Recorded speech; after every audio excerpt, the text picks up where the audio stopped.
Our nature reserve is located in Buryatia and lies in the central part of the Khamar-Daban mountain range, which gently slopes to the southern shoreline of Lake Baikal.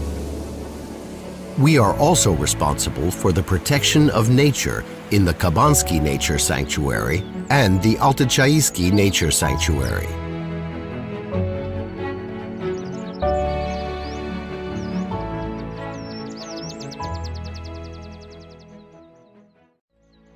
A continuous belt of alpine and subalpine vegetation is gradually replaced by cedars and silver firs.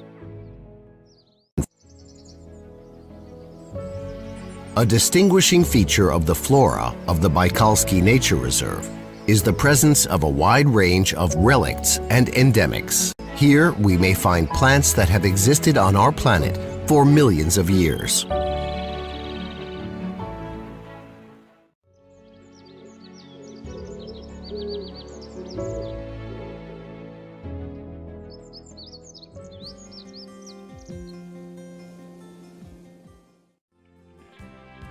It is important to form a caring attitude to nature and cultivate environmental thinking among the younger generation.